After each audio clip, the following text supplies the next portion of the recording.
Nani, welcome back to another episode of Party Thursdays. Go Mama Zizwe and I am here to fill your hearts with art. In this podcast, we talk about art. We talk to the people that make the art, the people behind the people that make the art, and the people that make the art that a lot of people don't already do. And today, before we start, I would like to give a shout out and extend my gratitude to Womanomics Makers Baby and American Corners. Today I'm officially a podcaster, so I got my certificate. I'm really excited. I need to find that sound effect actually. I'm really excited and yeah, I'm really proud of it. And today we are so excited to have Khanya, Zibaya, who is a creative in the house.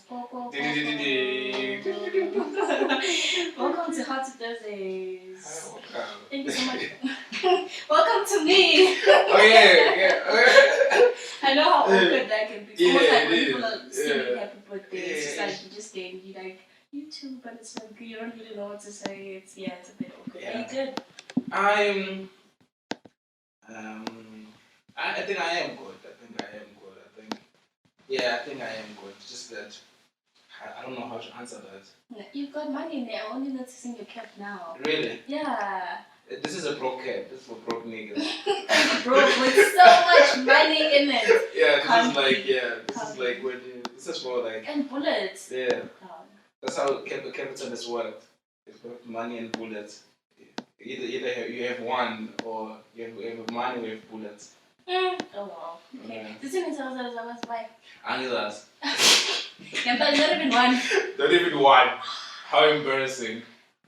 It is. I wish I could say it. I wish I could make it better, but it is embarrassing. But like it's not like something that I like. I don't care. Why don't you care? You're black. I am black.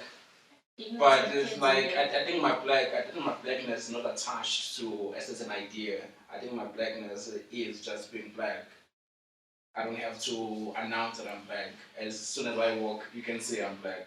Yeah, I know, but like I just feel like it's exactly. Now it was not just me, it's now because the moment you say Khanya, was a person, and then he gave birth to sons, and he did some literary things that are kept in clan names. So it's just you don't know yourself, so how are you gonna know your strengths and what you can do? And but I do know myself. I know my strength. You know what I mean? I just don't know that part of Ugozi. It's as good as And one time I was working in the shop, I was the salesperson, and this guy came and asked me about my tires with And then I was like, I don't know. And then he actually went online and we found them, but then I forgot them. I've been trying to sort of find tires with Yeah. Tell me about your background. Were you born? I was born. I actually don't know where I was born. Okay. I don't know where I was born, but I know I stayed in a place in the Eastern Cape, Mount Fletcher, called it's a small village that I stayed in. I was like a nomad. Since as a child, I was a nomad. Like I didn't have let's say my sister or whatever cousin there. She stayed there with her mom and things like that, but I was never allowed to go there unless my mom was present. My mom was never present, so I was a child who was always moving to house to house, and then that was just like life I got accustomed to. Yeah. So. Did you finish school there? No, I didn't finish school there. So around I think I was 12. So. It happened that my aunt built a new house, and then when she built the house, she was like, okay, now I can take Khanya as a and then that's when I was allowed to come stay with like family, like real family, like So I stayed. You're thinking a lot. I can say. I'm not thinking a lot. You're thinking of many things. Like, what's the next question? Like, whatever. No, not even. But okay, anyway, it was that. So I went. My mom came, and then she took me and went to Durban. Hence why I'm calling me Zulu, but I'm not really Zulu. I'm actually Xhosa. But yeah, But I speak Zulu now because I was colonized by Zulus. Not colonized, you moved to there. You came to but also acceptance. They speak a different language, They speak Xhosa. They should have been like, oh, you Xhosa, this land. But they were like, no, we don't mess with you. That's like unrealistic in a way. Like for me, as a Zulu person, to go to Kenya or Congo or wherever, or a country maybe where they speak Swahili, and then I get there and I'm like, you guys learn my Zulu. Like it's just like that's colonization. But me going there and then learning their language, that's not being colonized. No, but I'm thinking in the sense that I felt that I was in a space. I know that I had to learn soon because I had to like fit in. Yeah, and also school I had to learn soon and sort of that, But then I kind of felt like, yo, man, I'm sort of like sacrificing a part of me here because like when people when I was made to feel like because I was less. So I like was like a work language. It's like because at one time I'd never seen cheese in my life, and then they gave me cheese, and I was so disgusted, and then there was like a joke about classes not knowing cheese. Oh. So I was like, God, classes so lame, and then anyway. I get it. Sorry. Do you think there's a difference between an artist and a creator? I think they both go hand in hand. I think there's like. I think one can exist without the other. I think can a human exist without breath? Okay, put it in the artist and creative sense. I mean, like, as this body to survive in its breath. So you mean all artists are creative and all creatives are artists? Yes. Okay. So that's what I'm saying. Yeah. So when I was asking you for your bio, you said your voice like literally the first few seconds you said Khanya is a human, and I think that's very very important, and it is just like wow, okay, that's very interesting. So how do you feel about how most people think they are what they do, what they have? Can you just repeat that question again? Like, how when you ask someone, you're like, who are you? Yeah. And then someone's going to be like, I'm an artist, I'm a podcaster, I'm a poet, I'm a this, I'm a this. But then why do you feel it was important for you to say, Khanya as a human before everything else? Yeah. I think for me, there's this thing that you are all scrambling. It's like a scramble to be seen. It's like a scramble to be in a position of like I want to be someone of importance, and my importance comes from this certain thing. But also you forget that we are born important. The moment we came in this world, like our life was like our humanness is such a like I don't know how like I feel like I don't have the words for it, but it's such a like it's full of intricacies. It's full of life, of depth, and I feel like we don't truly appreciate being human, and sometimes I think we forget that we are, and because we live in the world where we are told that if in school you maybe get an A, you get a sticker. So you chase, we're always somehow chasing those kind of things. That if I am this, then maybe I am in a position of being respected. You know what I mean? And my thing is like I wish you could just respect me as a person. That I don't have to be this and this, but you can just see me and say, oh, hey man, unjani, uyaphila. Those things. What see, we're together. That I don't care what you nani, but you just see me as a person, and we live from there. That's very interesting. I was attending this workshop about a month ago, I think August. So, and then when we got there, it was conducted by Mr. Samuel Jami, who is a very well-renowned artist. And he's based in Paris, and he was born, I'm not sure, but yeah. How many of these seminars do you go to? I go to quite a lot. So when we were there was like 24 of us, the participants. It's called It's Work and it's by the Modern Foundation. And when we were there, Mr. Jamie said, please tell us who you are. Like that was just our task, all of us, 24 of us. And all of us, I'm a fashion designer, I'm a poet, I'm a this, I'm a this, I'm a this. And I was like, I'm very disappointed because I asked, who are you and not what do you do? And it's just the first step of actually shifting our mentality from being materialistic people and thinking that just by being behind this mouth and this in front of this camera, so now I'm just this and this is all that I am. But then like someone mentioned was Victoria. She said, yeah, I'm this, I'm this, I'm this, and then she said, I love dancing. And then he said, you're the only person who came close to answering the question because I want to know who you are. So you're a person that loves dancing, that loves this, that does this, very kind person, whatever. So yeah, that's why it really resonated with me when I listened to your voice and I was like, oh my goodness. Wow. That's very interesting. I think so too, man. I think like man, there's so much I feel like we need to unlearn as people. Yes.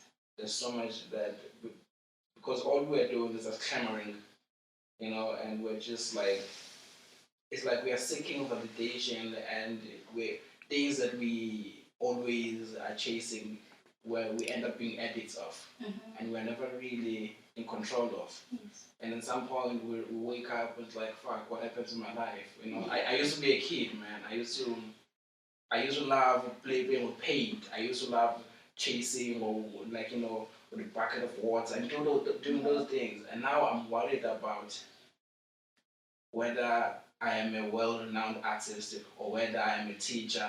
I'm worried like how people are gonna see what car am I driving. All my value is from other things than me. Like I don't see a value of me until I have something.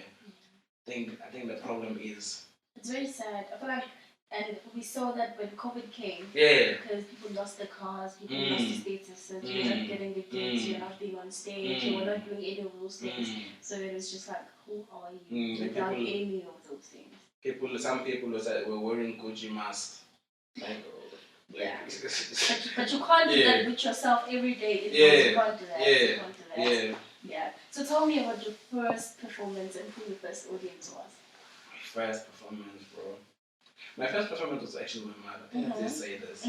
The person I first performed for was my mom. We were staying in this place in Khanya, and and then my mom was a domestic worker at that time, and like she just came in and so in this room like I was watching a lot of TV and imitating a lot of like things that I was seeing. And one day my mom came in and I just showed her this thing of like I played a pastor, and then she was like, and she literally like because my father was a pastor, so she took a pen and then she wrote on my birth certificate like I don't want to say the name, the English name because I don't like it, but thank you, mom. And then she gave me that name because she thought I was gonna be a pastor, and then but me I wanted to be an actor. I was just acting for her, I think that's like one of the best performances I've ever had. Oh, wow. Really enjoyed it. I feel like, yeah. Did you get the chance to perform anywhere else before you went to the market? To the market? Like primary, high school? Where, like, I grew up a very close person. Like, I like to play. I love to play. Like, no one can stop me from playing. Like, I used to play, and I used to play, like, physical things. Like, I like reenacting things from that I saw. So I would like direct my friend and things like that. But then I was also very bullied. So I was a guy. I remember this time this guy said to me, you are that guy when you're that guy who claps for people who are doing well, and you laugh at those who are doing bad, but you never do anything. You know what I mean? So that thing hits me because I've always wanted to do something, but then I was too shy to do anything because I felt like I wasn't talented and I wasn't good enough, and people were gonna laugh at me. At some point I did try. I didn't try dancing. People laughed, and and I stopped and I quit. And I was like, "Hey man, I'm not good at these things." So what I was good at though, I loved toys. I would play with my toys and I was very old playing with toys. And so my mom was like, "Yo, dog, it's time to pull up this toys, but I didn't want to, so I continued playing with my toys, and I think that's where my imagination was like sort of developing. That's why I'm such a person. I was coming to imagination, like I'm such a visual person because like I can go to lengths with my imaginations, you know. So yeah, before that, and then I came to Johannesburg, and then how I came to Johannesburg, then at that time my mom had left, and I was staying in an orphanage, and when I was in an orphanage, and yeah, it was like kind of tough, and and then I finished my matric, and they were like, yo, bro, you can't stay here anymore because yeah, you're about 18 and you finish school, and they didn't know who my mom is and all those things. And then they were like, yo, we're gonna try to find your mom. And then they put me in a train, they gave me a number, said, call this number. Your mom's gonna answer. And then I came to Johannesburg. I remember coming to Johannesburg and I was just like at the train, like at the park station, and I was calling this number, no one came and things like that. So I had to be sleeping on the street for some times because I didn't know where, what else to do. And then like after that, yeah, and then after that, I remember that I went to a church called the Rivers Church, and then I went there and I found a lady called Newskazwani who took me, and then first she took me to a shelter in Bram. The first one, it's called Kutse something. I think I know it's called the streets. Yeah, here. Yeah. I stayed there for like 2 days, and then I went to stay with her in Kalami. And then from there, I went to Misha, and then I told them that I want to be an actor and all that thing. And then from there, I went, and then I went to the market. First, like we're looking for schools that I can attend and things like that. The first time I applied to the market, and I didn't make it. They were like, and then the second time I did make it. Yeah, so my first performances were actually there at the market. So that was 20. I think that was 20. I did part time first. I did part time, and then my first performance happened in 2018. I think that's when I started performing, and I was still like very much in my head because of like I wasn't sure. I wasn't quite sure if I was good enough in what I was doing, and and for the longest time I didn't know what to be and but I just continued because I love being there, and I really am, man. The thing about art, dog, is it's an interesting thing, man, because it takes from you more than anything. It really takes, and sometimes doesn't even give. Yeah. So yeah. It does that for a very long time. So would you suggest starting with part time before entering the full time team? I have no advice. But did it help you? I think it did help me, but yeah, I think it did help me to just sort of like, yeah, understand that what this acting is. Like, cause that is like an introduction into acting. So yeah, so I was there, and then I applied for full time, and then I got in. Yeah. And it's interesting when I asked you who your favorite artists are. You said the class of 2019. Yeah, those are my bro, those are geniuses. Like people I went to like Omusi or Wanda. And they're doing big things now. Yeah. So it's like incredible. But also like I realized that we all have our own journeys. Yeah, we all have our own journeys. That's true. Yeah. And going to the market, did it help you in any way in your career? I think it propelled me into, because when I was there, I asked a lot of questions about form. I want to know because I felt like because I had been watching interviews about acting and things like that, and then there was this guy called, his name is Daniel Day-Lewis, who is a method actor and one of the best actors, my favorite actor, because what I was watching, it helped me just understand what is theater making and what is acting. But when I was there, it also made me also question if if this thing can be pushed, because I felt like most of the time we were playing it safe. You know what I mean? I felt like, for me personally, I felt like for me, I felt like I could make it better. You know what I mean? So I I got when I was there, I had like imposter syndrome, because also like I felt like the things I was talking about and what I wanted to do, it felt like maybe I was crazy and maybe I didn't belong here, and maybe I'm a fraud. You know the thing, like maybe I'm a fraud. Maybe I'm just like, and people can see it, I'm a fraud. And then so I got into like slightly I'm not to call it depression or whatever. I don't know what to call it, but it was along those lines where I was like, things were very like blaring my level. So yeah, so from there it's just like yeah. I don't know if that answers the question, It but does. yeah. It does. So do you want to pursue acting, like, because I've seen that you are more into like photography and like capturing stories through like lights. Like that, yeah. So do you think you still want to like pursue acting maybe like in movies or maybe write your own things and yeah, I'm a creator more than anything. I'm someone who's very creative. I am someone who can. I realize that I can make art with anything. I can make art. Art is everywhere. Art is in this room right now. And sometimes,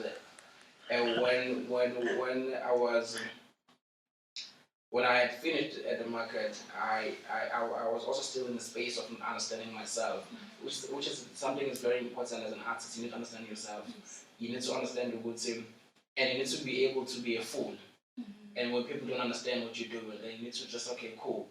And then, but you need to walk in your lane. You can't compare yourself to other actors who are making it.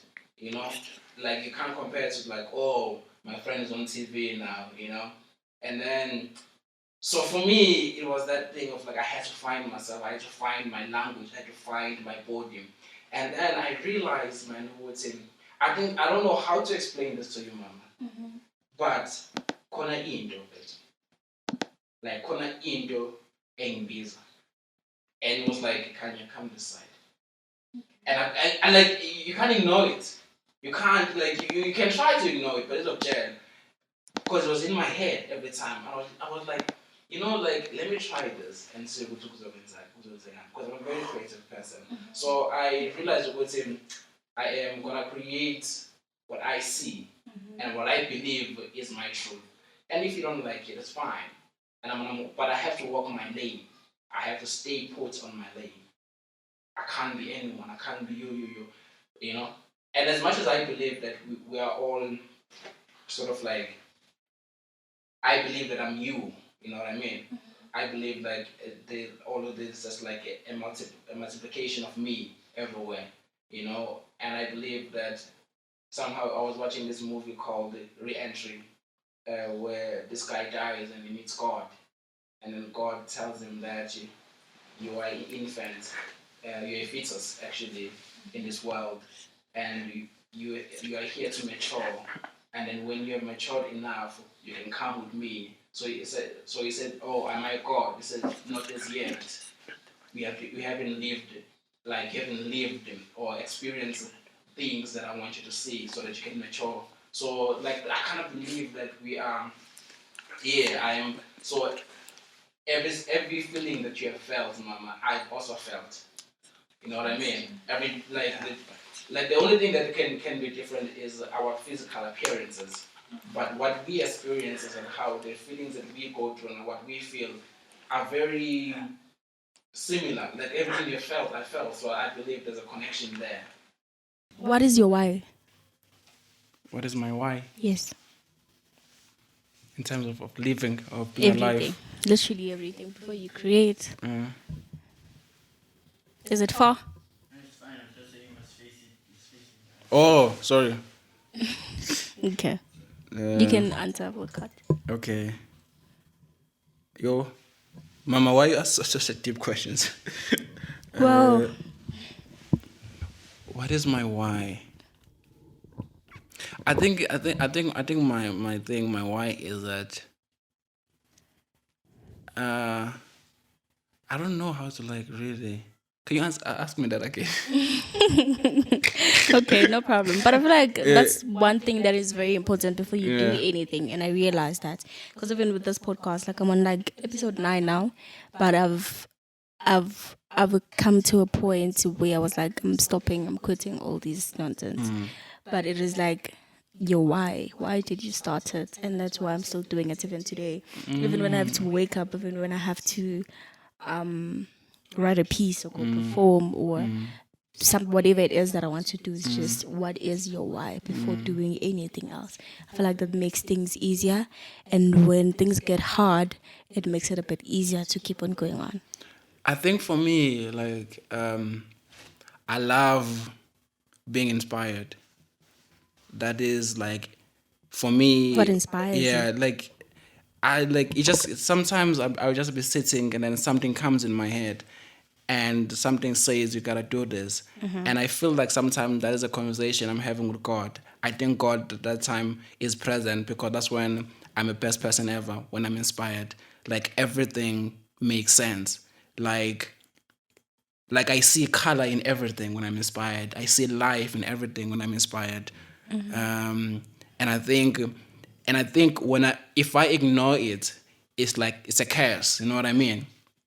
Something that's in the alchemist, when Santiago realized that he has this gift, and he goes to this, he's in this tent where all these kings are, and he's telling them about the future and this thing, and then the alchemist was teaching him is saying this, if you're ignoring your destiny, someday the visions that you are seeing that are helping this sort of like these people who are here, someday it's gonna disappear, and they're gonna think you are and then one day they're gonna find no use of you, and they're gonna kill you.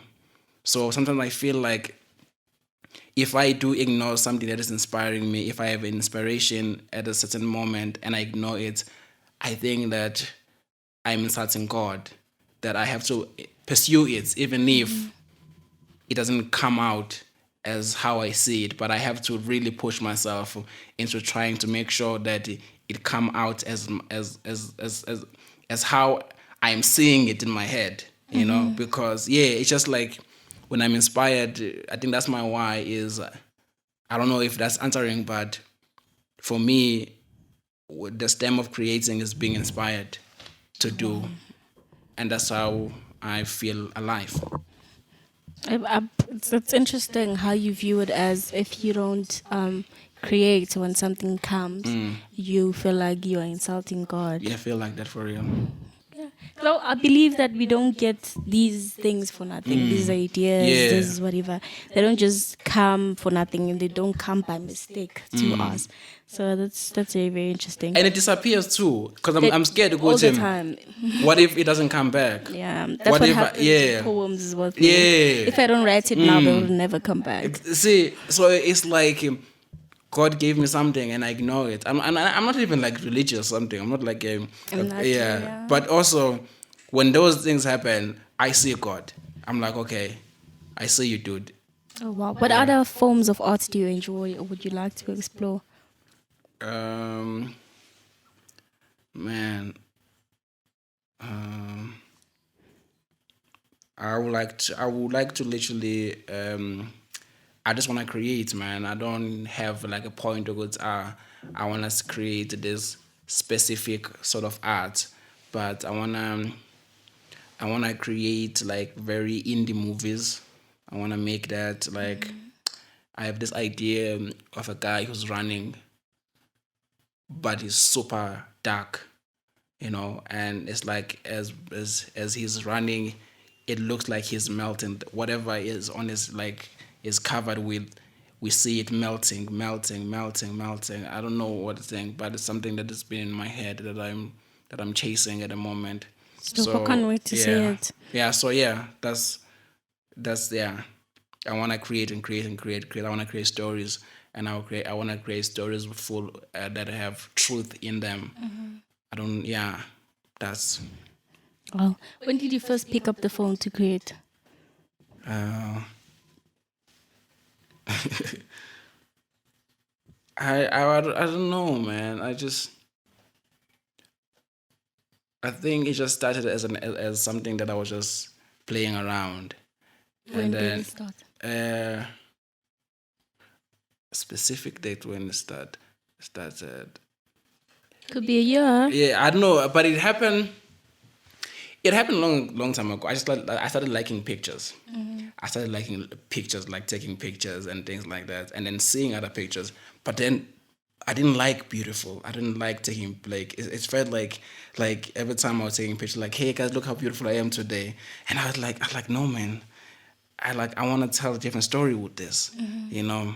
So I started chasing that, and then something happened in me that I started seeing visuals in my head. I started seeing stories in my head. I started seeing like mediums of how to tell the stories. You know what I mean? And I asked myself, Ogoti, how far can I take this? Because I believe form can be pushed. I believe, like, and if anything, bro, push your art. Don't settle for like if you have a poem that you are thinking of, think how far you can push it, because there's something else that is waiting. Because it's like, okay, cool, you're on stage and you're reciting this, and it's beautiful, you know. But what can you do with this, or what else can happen within this thing? What if you come on stage and then you just be quiet, you know, the whole day? Or what if you come on stage, or you just like start doing this on the mic, start hitting the mic and saying, you know, those kind. I think of those things because for me, that's poetry. Words are important. Okay, cool. Like, yeah, okay, cool. You better. But I think, how crazy are you to come and do something no one expected you to do? Like to do, like, I don't know, whatever, maybe, or maybe just peeing on the mic, you know, literally, and then Oh just my like goodness. walking out. Because for me, that's poetry. That's poetry to me. That's a story there. I want to know what's the story. You know what I Oh mean? wow. Oh yeah. Take me through the creative process, like before creating a picture, before it's gonna go out to be printed, before it's gonna be in a camera, before it's gonna be posted. Does the idea come? Do you write it down? Do you then try to do you like what's the creative process? The creative process is that, as I don't even like listening to music. I like speaking to myself when I'm creating. I like the idea in my head, because it feels like I'm in some tunnel vision, in a way where I'm in this beautiful world by myself, and I'm talking to myself, and everything I'm saying is so smart and everything I'm doing is so smart, and everyone is agreeing with me, and everyone is sort of like, yes boy, yes, do that, you know. So it sort of feels like I am those kind of fields. And then, yeah, that's how uh I I create from. I don't write it down. I don't even listen to music. And then I create better You at see night. it here. Yeah, I see it in my head. That's So very interesting. yeah, so You mentioned how you never really had support. Do you feel like you have support now? I mean, yeah, things are changing because people are starting to see, like, uh, like, people are starting to like, yo, bro, your work is incredible, and so there's a bit of like there's a shift happening, like, there's a possibility that I might exhibit soon. I'm working on that. There's a gallery that I have approached and they're interested. So So I'm working on that right now with my partner, who came and like, yo, dog, I really fuck with you. I really, can I it's swear? okay, yeah. And then they were like, yeah, bro, I really fuck with your work, man. Can we do like, and then like, can we sort of like work together? And then I'm like, okay, cool, let's do this. And then, yeah, so there's a lot of collaborations that I'm doing, because I just want to collaborate with a lot of people. I want to collaborate with more artists, with more visual artists. Yeah, so my work, if you wanna buy it, you can go to Latitude online, and then just search Khanya, Zibaya. and that's when Is you it is it Latitude online, or Online. is it Latitude? No, Latitude Online. Okay. It's like a gallery thing. So my work is there. So Latitude is like one of the biggest uh, galleries, like online galleries in Africa. And so they exhibit work from across all African countries, I and should check it out too. yeah. So if you are interested, you can just go check them. And then uh, so yeah, that's, I don't know if that, yeah. That's dope. Are any of your family members artists? I think my mom was an artist. Yeah. I think my mom was an artist, but she never really, because my mom would just sit to telling me about actors' stories. That's how it, like, really, my mom was such an influence in me becoming an artist, because I like, she would tell me those stories about artists, musician, and then I was like, I was so intrigued into, because part of it, how I wanted to become this thing, was to impress my mom, was to make my mom proud of me, because I felt like I just wasn't good enough, you know what I mean? So I, I started creating. I started wanting to be an actor based on impressing my mom and hoping that she would be proud of me. Um, but my mom, I've never seen her create anything or do anything, but the way she would dress, my mom would literally, she had like huge dreadlocks from here, like she had like thick, like hair, and then she would like wear a hoodie, and then she would wear, like, she would always wear sneakers. My mom would never wear skirts in her life. Oh, I remember wow. when, as a kid, because she was staying in a very rural area where, like, there were like laws and things like that. So I think they wanted to make a hlawule, not a hlawule, because umuntu wesimame is supposed to wear a skate and things like that. And my mom would always wear like jeans and like pants, and bare baggy ones, not even like tight, like, showing. No, she would like wear like baggy things, and then sometimes when she comes to see me, I'll open a suitcase, and right down the corner, like small corner, there'll be a skirt. But she never, like, she'll never never touch wore it. it. You know what I mean? And then she'd like, Oh, so most of the time she would just be, when I saw her, she would wear like all these baggy things. And I think maybe because even when, like, with men, I've never seen it with any man. It's like she'll be like literally by herself. I'm like, okay, like, call umuntu oshelayo, but no, yeah, They probably were, but yeah, she obviously wouldn't show you that. yeah. Tell me about indulge your senses. Indulge your senses was an idea. I wanted to explore. I wanted to talk about sex, and just sort of like in a very open way. Tinto You know, Zibaya. I can see him. I'm like, yeah, this is my part. Yeah, so I wanted to talk about sex and sort of like break down then, because when you talk about sex, especially it's like from black families, it's like, no. You don't talk Taboo, about, yeah. it's such a taboo. So, but I wanted to talk about sex in a very disgusting way, but also very, you know, exotic I know, I just wanted to say, yo, man, because it was about this kid who wanted to have sex. It was on his journey to have sex for the first time, and yeah, the idea was just like to sort of break down the boundaries and the norms of what sex is, and then I wanted to tell people that it is good to talk about sex. I wanted to, yeah. So when me, Chris, Mamelo, when we came together, and because the idea was like, it was all of us. We came together and we made that piece.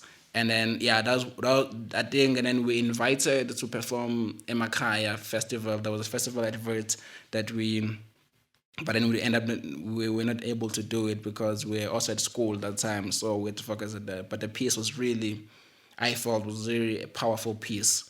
That, yeah, I yeah. hope you're gonna bring it back. I'd love to. I would love to bring it back. You Like, should. yeah, I've been talking to those people, but people have their own lives now. Yeah, Yeah. people are busy. Tell me about Babylon Beyond Borders. Babylon Beyond Borders was also a play that was very difficult to perform.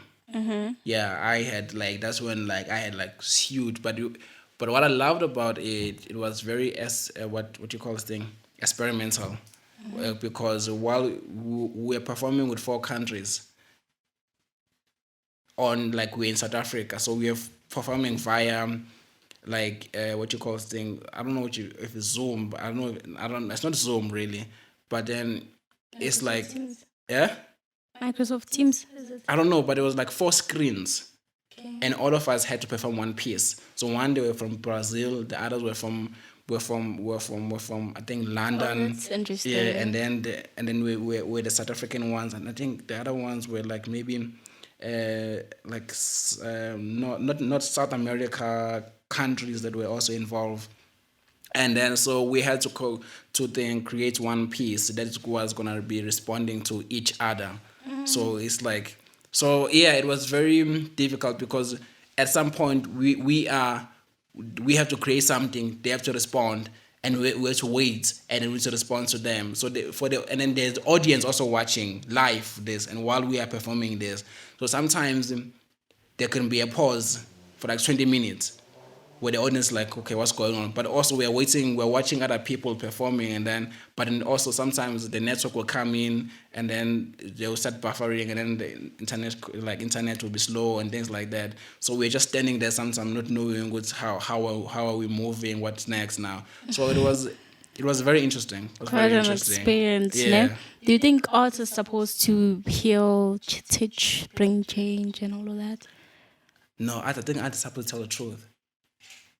Because I think art, if it's healing for your good, but I think art is supposed to reveal and intimidate, but not intimidate, Not but in it's a supposed bad not in a way. bad way, but it's supposed Yeah. to make you think about your existence. Oh, Yeah. that's interesting. Yeah. I have a friend who always says there's a difference between craft and art. Crafts you can make, but art will definitely touch you. Art will definitely do something to you. Do you think language influences your work? In what way? Do you think in any way? Language.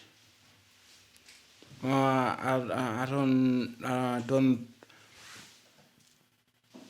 I think in some way it makes me question why I speak English so much, you know. It makes me sometimes when I'm creating, I'm like, cause my creation is also a revolt, or I'm also like coming from a rebellious place of like, yo man, I am so under control of one thing that I speak this language so well, and I want to speak the accent, but I can't even speak other African languages. So I don't know, but I think language is important, especially for African people. Yeah, it Yeah, is. I It think carries language is, carries yeah. a lot. Do you think people understand and relate to your work? I know I don't think people understand my work. Do you want them to? I don't want people to understand my work. Yeah. Yeah. Tell me about the head and the loaf. The Head in the Loaf is a piece that I'm currently creating. One hand that I'm currently creating, which is directed by Alia Matindela. Shout out to her. Shout out to her. She's an amazing director. Sure is. So amazing person An too. amazing person too. Yeah. So The Head in the Loaf it's talking about misguidance and being lost, and some sort of anger, fatherhood. So the heavy part is about fatherhood and seeking, hoping to be found. It's really just about that. Is it when can we see it? When can Currently I can't say when can we see it, but soon. we should wait for a poster? Yeah, we're gonna see a poster soon, and then The acting canvas on Instagram. and then check out my Instagram. No, don't do that. Sorry, shouldn't have said that. I hate that. Why? Because people We're should like, do it. oh guys, check out my Instagram. No. Like, Yeah, but like that's where you post your stuff, isn't it? No, It is. don't What do you- find me. It's fine. They're gonna find your work. What No, do you? it's fine. Even if you don't find my work, it's fine. Oh wow. Where do you see yourself professionally in the next 5 years? A better person. Professionally in the next 5 years.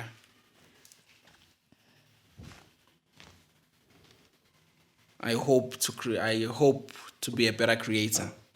I hope to have a studio. I want to have a studio where I can just create my work. I want to. Yo, man, there's so many things I want to create. There's so many things I'm going to create. There's so many things.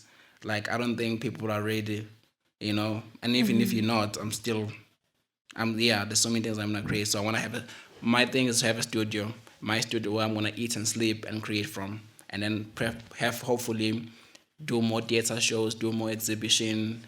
But I do not want to be a pawn in this industry. I do not want people to come eat at my hands, and one day they are saying, no, we don't need you anymore. And then I'm busy somewhere with a card saying, hey, please send me money. That's not going to be me. Sorry, I don't can cut that out. I'm just that I feel like this industry, so much of us, we are just pawns in it. And then one day we're discarded, we're no longer needed. And then it's like, yeah, bye. It is true. Yeah, so It is true. I don't want that. Yeah.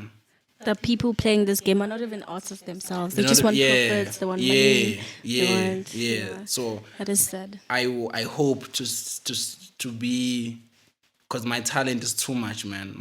My gift is not something that is for free. You know what I mean? My gift is way beyond. Anything. No one can just come and claim it or try to misuse me for their benefits. So, yeah. I've got 3 quick questions. Do you have a favorite artwork that you've created?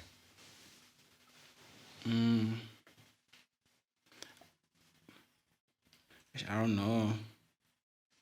But I do think that there's some work that I've created that I think are powerful. Give me one. There's one called Muchinzi.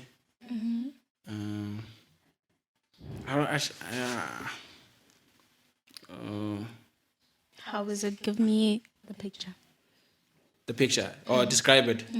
So it's literally, it's like a huge plastic. Then there's water inside, and then my head is submerged in that water, and then it's like you see my head, and then like I'm covered in a plastic, and then the plastic is a see-through, and then and then you just see my head there inside the water. It's like, that's one of the pieces I think. 2 people you wish to create with? I want to create with everyone. 2 people you wish to create with? I don't have that. I'm sorry. I want to create, like, if you want to create with me, let's create. Yeah, out of the everyone, give me 2 that you would like to create with. I want to create with everyone, mama. I don't have like a special person. I don't do those things. One prayer that must be answered. All prayers must be answered. What's the one prayer that you want to be answered? One prayer that must be answered. That you have right now. That I have right now. I want this. I want a studio and a camera. More cameras and things like that. Yeah, that's. I don't know if it's a must though. It's okay if it's not answered. That is gonna stop me. I'm still gonna create. Oh wow. Yeah. Okay. That's very interesting.